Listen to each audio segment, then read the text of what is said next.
Voici le premier Grand Bi, appelé ordinaire. Il est extraordinairement dangereux. Ne ralentis pas. C'est sa direction qui le rend si dangereux. Je suis dans la position idéale pour être propulsé par-dessus le guidon et atterrir sur la route. Allez, je vais descendre. Dans le manuel officiel, il est écrit que pour descendre, il faut trouver une meule de foin ou un champ. Je comprends pourquoi. Ces Grands Bi sont plutôt rapides pour l'époque. Le record s'élève à 26 km et demi en 1 heure. Et ceci grâce à leur gigantesque roue avant qui parcourt une grande distance avec un seul petit tour de pédale.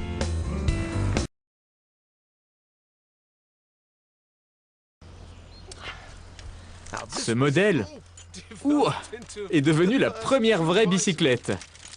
On l'appelle la secoueuse d'os. Allez savoir pourquoi.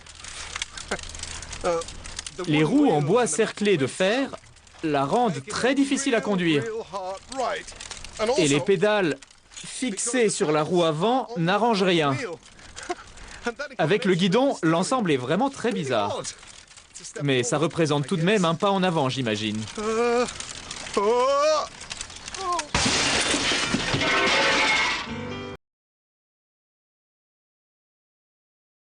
Il était bien meilleur que moi. Une nouvelle version de la draisienne du baron von Dreis fut pendant quelque temps le dernier cri en matière de mode parmi la noblesse londonienne. On appelait ces aristocrates les dandy horses, et la foule aimait à se moquer de leur allure ridicule. Maintenant, appliquez ce principe à des pignons, et vous obtenez un engrenage, la base du vélo moderne. Les pignons permettent de réduire considérablement le diamètre des roues.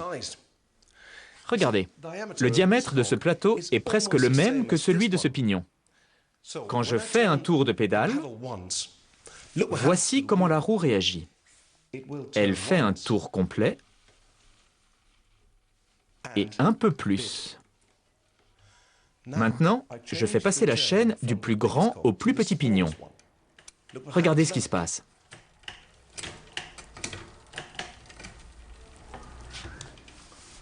Je fais un tour de pédale et la roue fait 1, 2,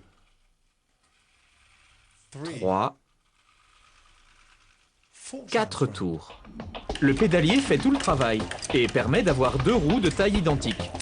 Le cycliste pédale de manière plus efficace lorsqu'il monte une côte ou dévale une pente. Mais les vitesses et la taille des roues ne sont pas les seuls éléments qui différencient ce vélo du Grand Bi.